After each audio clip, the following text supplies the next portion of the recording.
I'm thrilled to have you. I mean, I think, as we talk further, Ted, anybody that's going to be viewing and listening to this realizes that you're one of the most influential marketers out there, both from social advocacy, employee advocacy. I love your focus on relationship to relationship. I think it's so spot on. I know you created it a few years ago, but it so resonates and continues to evolve and grow. So thanks for joining us. I think it's going to be a really kind of insightful session here, and I look forward to many more moving forward. So I thought maybe first and foremost, we can kind of start the conversation around, that whole connection economy, your viewpoints on that, the relevancy to brands, give the viewers your thoughts on that whole, approach that's happening right now. Mark, really excited to be here with you to talk about how things are changing in the world, in the way people connect, and most importantly, with respect to what we do, with the way brands connect with people and people connect with brands. And I just want to say in the beginning that a lot of what I'm talking about is about all brands. It's not just about B2C, not just about working with consumers. It's about B2B also, because I think there are a lot of correlations now, and I think a lot of that has changed with the way the world has changed. In other words, I think B2B marketing used to be here and B2C here. And I think they've really come together a lot in the methods because of the way people are communicating and putting all their thoughts, their worries, their concerns, their comments out there. It's given us an ability as all types of brands to, first of all, really listen. And I want to start there. I want to start with listening. There's no excuse not to be listening to what's happening, but I'll tell you, I think the vast majority of brands aren't. I think that there are a select few that are doing a great job of truly listening, and when I say listening, I'm not talking about listening software. To me, that's just the first step. That gives you an idea into keywords, into some things people are saying, into hearing about things that are trending, but it's not truly listening. Truly listening is stepping in on conversations. The listening side is something that really resonates both in our client base, but things we're seeing across. I think the ability to analyze data, a conversation is a stream of data. You can kind of gather, you can see the consistencies, you can see a whole bunch of different behaviors and traits coming out of that. Some brands are a little bit hesitant to go full steam on the engagement side. Fundamentally, they should be listening and monitoring to everything that's happening in relation to their brand and their advocates.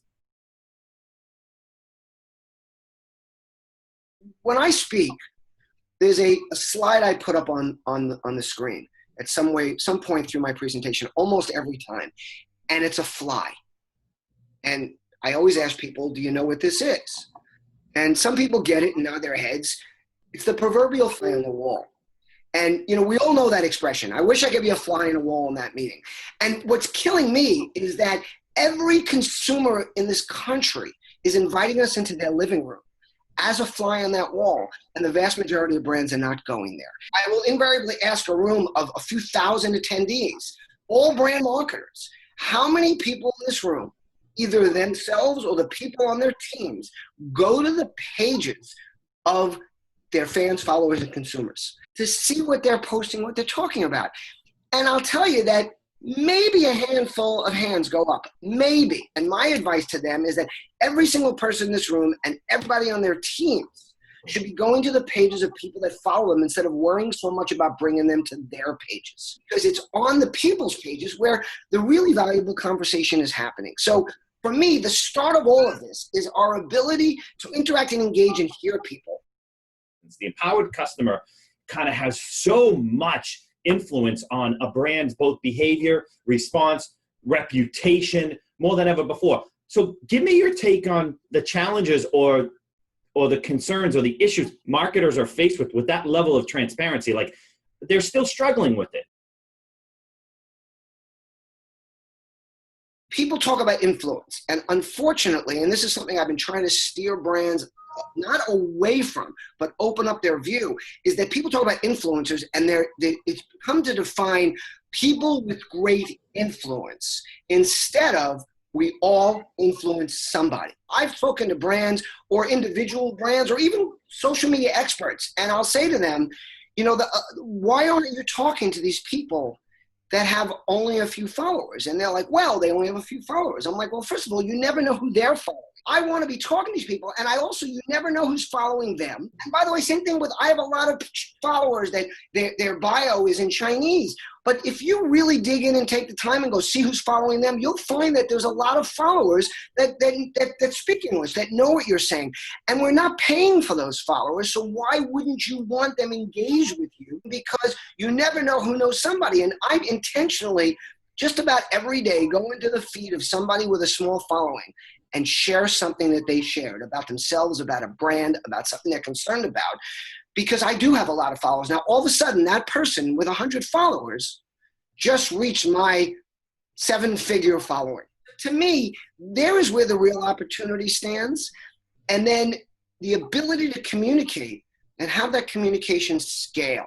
So I hear a lot of people say to me, well, you know what, those conversations, how many people can we talk to? Why should we bother talking when we have 1 million fans or followers? And how many can we talk to in a day? And my take to them is that the vast majority of people that follow you have no interest in talking to you, but they're watching the conversations. And just because they're not tagging it or liking it or participating in doesn't mean they're not being influenced by it. I've had brands say to me, well, we don't want to open up that channel because we're afraid, oh my God, everybody's going to communicate. I'm like, no, they're not. They don't care about you in that way. Most don't want to communicate, but what they want is to know they can when they need to. So when they see the brand respond to Mark, who's got a concern, and that concern can be something mild or something little, and they recognize that concern, everybody feels that connection. And to me, that's where the real opportunity is in social. And that's why I talk about converse and convert. And I like to say that conversation is the best content. And I don't really mean, I mean, sure, there's other great content and there's better content, but I mean, that's great content for a brand because that means they're getting people talking in one way or another. And that when someone talks about a brand, it spreads. They talk somewhere else, take it offline. And, you know, that to me is the real opportunity. It's the opportunity most brands are afraid of. And there's a little, you know, there's a misconception. People think that the vast majority of brands are afraid because they're afraid of what might get said. They're really afraid because it's incredibly hard work and because they're just not ready to jump into it. That's the real fear. You know, I've had a few clients call me in the middle of the night with something that erupted on their feed. And my answer to them is leave it be. Let the conversation play out. You have a lot of followers. You watch, your advocates will jump in and defend you. But, you know, if they ask you a direct question, you know, Mark, why did you guys do this? Well, that requires an answer. But if they're just saying Mark sucks, you know, I say when people say Ted sucks, I don't respond. Sometimes I even like it. Brands are getting more comfortable with that respect. But what they're still afraid of is how do we train everybody? How do we manage that? How do we listen to it all?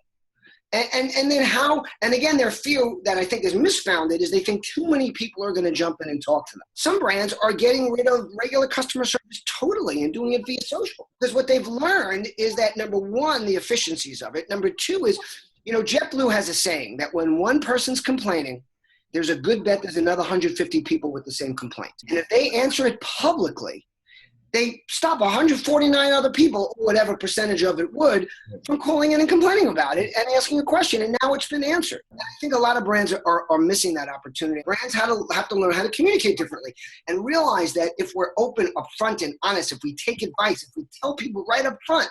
I mean, I think Delta did a great job of it. They had this ridiculous collapse. And they came right out and said, listen, we had a failure with our systems. And they came out and said, yes, we had backup, and the backup failed. You know, we're going to get to the bottom of this. We're going to fix it. But what they could have done was said, oh, we're on it right now. We're going to have it fixed. We're going to get it done. But they went with past experience they've had over the last few years. And Delta is not necessarily my favorite brand on social, but they're doing a great job. Their curve is like this. Right. You know, they took a big lead from JetBlue. They've been watching them. And they've realized that you see videos on their planes now from their CEO talking about the things they're doing. And what I loved is they actually walked the walk these last few days. And they were very upfront and honest. And I just want to say that I think Delta did a remarkable job. And I think this is a real key to a lot of brands. They made a statement up top. They've been building that culture to bring it down into the workforce.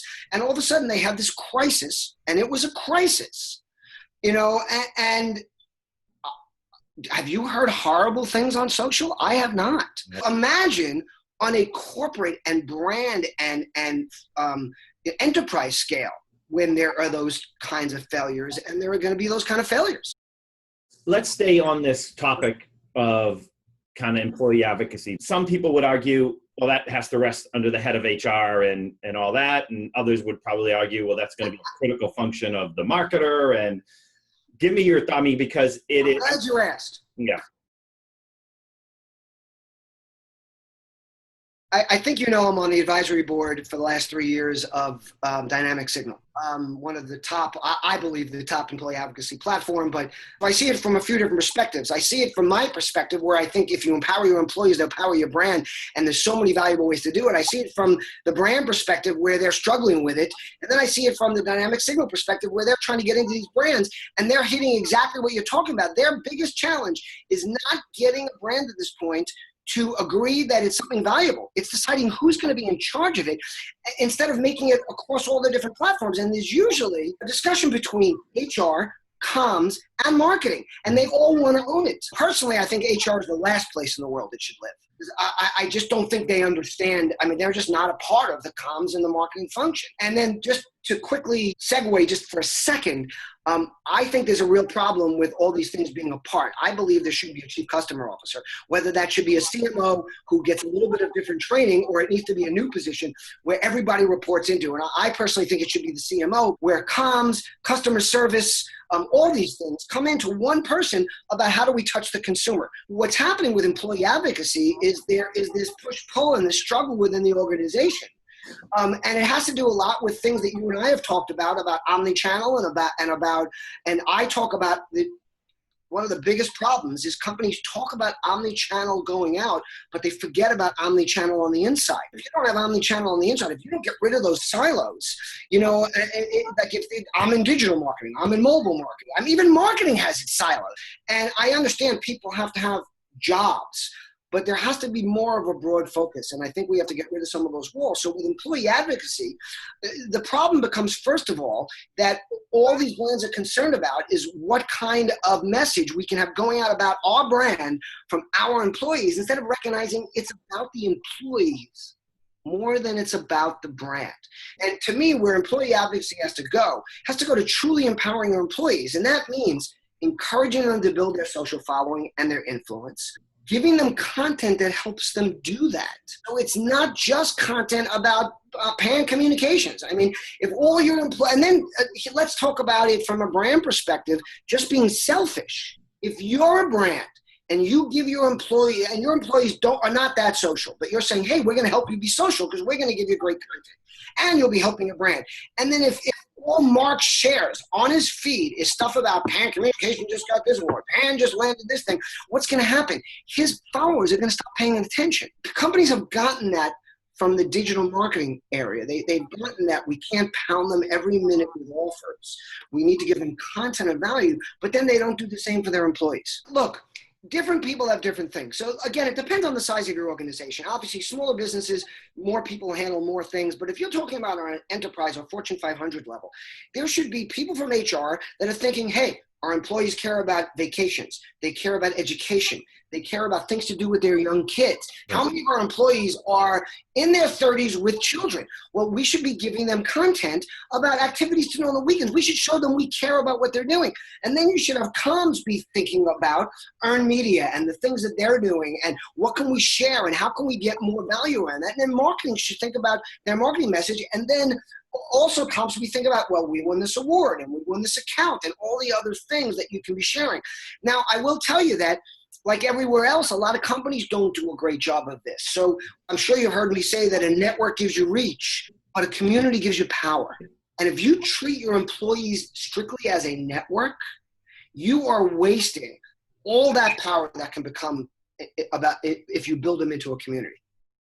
Do you think B2C has learned from the B2B experience on employee advocacy? I mean, I think B2B's learned a lot from B2C on how to connect, how to engage, how to converse.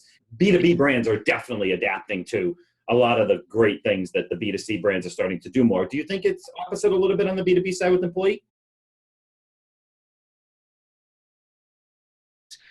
When I first joined Dynamic Signal, I expected the low-hanging fruit to be the B2C companies. Because hell, you have thousands and thousands of employees. They all have friends. You're selling, mugs. Everybody needs a mug. I mean, think about what you can do with that. We came out with this great mug. You drop it, it bounces right back up into your hands. I mean, hey, there we go. We got another product idea. What I found was it's the B2B companies that are embracing it much quicker. Some of the biggest clients from Dynamic Signal are Accenture, IBM, Deloitte. The reason for that, I think, and here's where the learning comes in, is they're very accustomed to creating very directed content for their audience. Marketing has always been about the shiny toy, the ad, the buy this, it's great, it bounces off the walls. Whereas B2B is much more of a consultative sale, so it requires a lot more information. So I think that first of all, they're much better prepared for this whole content marketing world. I also like to say what gives them an advantage in social is their universe is limited. Other than a Salesforce where, the numbers are huge, but even a Salesforce, they have a list of every single potential client. I guarantee you go in there down to the smallest company, they have lists and spreadsheets and everything telling you everybody you can contact and who you can call. Whereas consumer marketing, that's obviously not possible. Number one, because we don't have all that information. Number two, because the universe is astronomical. They have much more of ability to direct their communications, to listen to what they need to hear. Yeah. Than B2C. So I think B2B has embraced employee advocacy a lot more. I also think B2B companies have many more, I would say as a percentage, I don't want to say higher level, but they have more manager, director, VP level employees than a consumer goods company, where when you look at the number of employees and it says tens of thousands, a vast universe of those people work in factories, work in stores, are at a very different, whether it's education level, training level, all different types of things. So I think that the B2C companies can learn a lot, because the problem is, I don't think they recognize that. They still think there's this big wall between them instead of recognizing how they've really come together more. I think there's a lot of learning going on there. I just think, like everything else, we have to open our minds.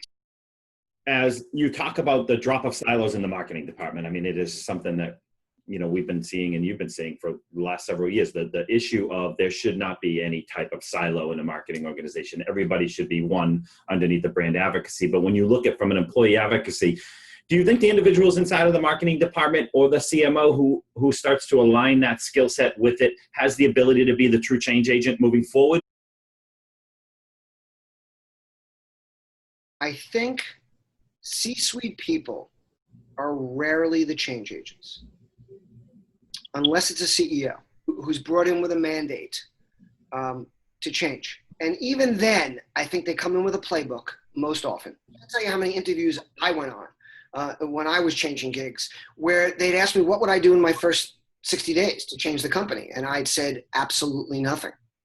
How can I change a company that I don't know anything about? Like, if you asked me what would I do in the first 60 days, I would listen and I would ask questions and I would observe. And most, especially recruiters, they can't hear that. They want a plan. I think change happens usually from a lower level. To me, in most organizations, change happens at the director VP level. The guy that says, this is not for me, I want to make a change. If I can't work here, I'll work somewhere else. The problem with CMOs is, and it's not their fault, there's limited CMO roles. It's the mid-level employees that need to rise up.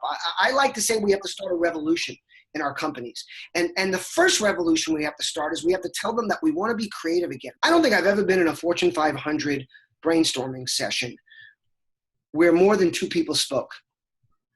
The vast majority sit there and either they're afraid to speak because they'll say something stupid and be laughed at, or they'll say something that their boss is unhappy with what they said. And there's two guys guiding the conversation. They're all given the information before they get there. So they come in with preconceived notions. And, I like to say that we have to start thinking like kids again, so that we can get in touch with that creative side. How many people actually take the time these days, especially in companies, to sit back and just think? How many people are empowered to do that?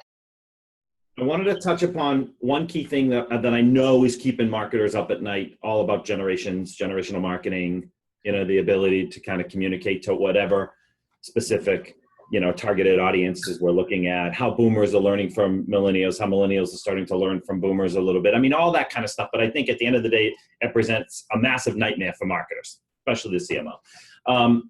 Can you talk a little bit about that? I think the biggest mistake marketers are making is, first of all, using the word millennials way too much, assigning them with characteristics that to me are mostly not characteristics of millennials, but are of young people. Millennial, I don't know if you remember this, but and remember, millennials are getting older now. Millennials are in their mid-30s. So all of a sudden, a few years ago, the articles were millennials have no interest in insurance.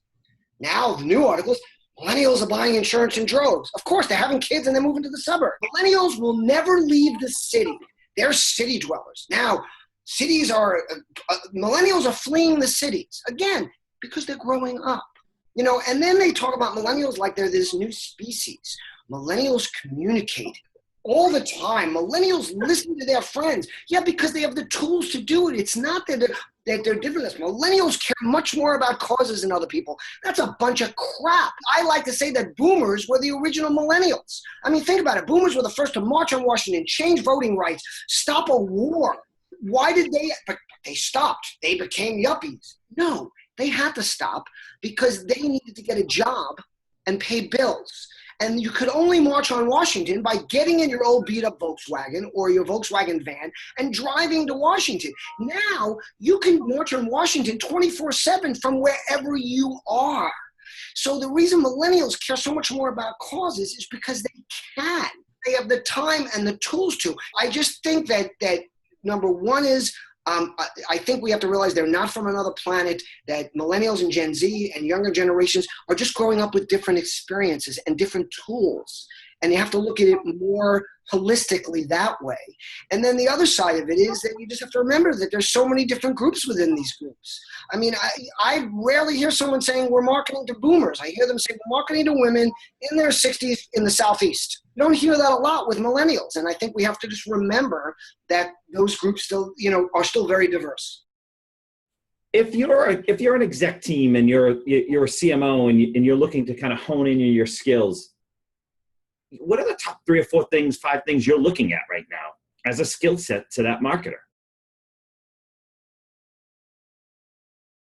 I think the most important role of a CMO is bringing together a good team. I think the biggest challenge is understanding that you need people below you that get much more than you do. I don't think I know a CMO that is an expert in more than 1 or 2 of these things, because the odds are they came up through the ranks and they ran digital marketing. And if they ran digital and then they shifted to mobile and all of a sudden digital changed. And I think they really need to recruit good teams. And one of the things, first of all, I think the words mobile, social, and digital are going to disappear very quickly, because everything is mobile, everything is digital, and everything will be socialized even if you're not socializing it yourself. So, what I think is the biggest challenge of CMOs is communication, is bringing in really good team members that can school them on the things they need to know, that are the ones that actually have the time to be an expert in something. Because how many CMOs can really be an expert in everything they have to do? I mean, I hear all this talk, well, CMOs now have to be data experts. Oh, please. First of all, most of them ignore the data. They look at top line numbers, because who has the time? They don't have the time to dig in the numbers the way a data expert does. What they do is they hire a really good data person who, the real challenge is communicating, because you're a data guy. You just go and do what you think you need to do with the data. The real challenge of a CMO, to me, is team building, is communication. The CMOs that I see that are doing the best job are the ones that are really out there, getting to know their consumer, getting out on the street, talking about what they're doing, and communicating with their teams, and then having the ability to let their team members run with things and be a coach and be a leader. It's interesting because, we've been around for 21 years, and I've seen and kind of watched the evolution of marketers. I keep going back to, that first point you talked about, which listening to me is insight to me is behavior to me is kind of more of a path to purpose. Do you think that's ingrained in today's CMO, or do you think they're learning kind of like the new rules of engagement right now with regards to the way the customer has forced them to change the way they market and behave?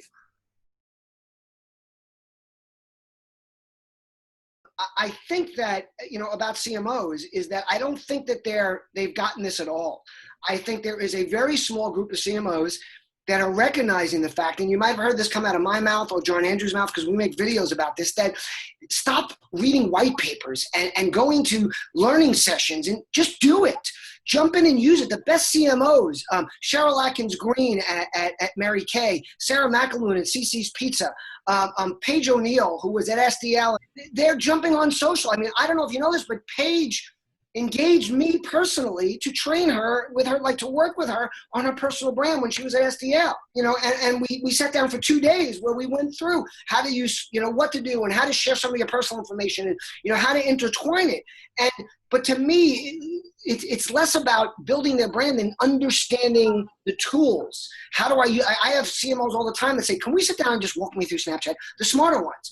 Are they going to get active on Snapchat? Of course not. But I say to them, you've got to experience it. What CMO would authorize $1 million buy on TV or a Super Bowl buy and not watch the commercial? But they're not doing it with these tools. So I think that a much bigger group of them have to jump in, and I say this all the time so they understand them. Do you know that I still meet VPs of marketing who say to me, I'm sorry, let me change that. VPs of social media who tell me I don't do social media myself. How could you not do it? I'm not saying that you have to worry about being influential or building a following, but how could you not be in there experiencing these tools and the way they change every day? Twitter is completely different than it was 3-4 years ago. Right. Instagram is changing every day. Facebook, my favorite thing is people saying to me, oh, Facebook's, if you're not buying ads, it's worthless. There's no nobody's going on. There's no engagement. I'm like, what are you kidding me? Every time Facebook makes it harder for people, I get more value out of it because I'm willing to do the work. Mm-hmm. Because I jump in, I engage, I go to other people's pages, I look at, like I said, like we talked about earlier, how about just going to the pages of your followers and see what they're posting about? CMOs have to open their mind to experiential marketing for themselves.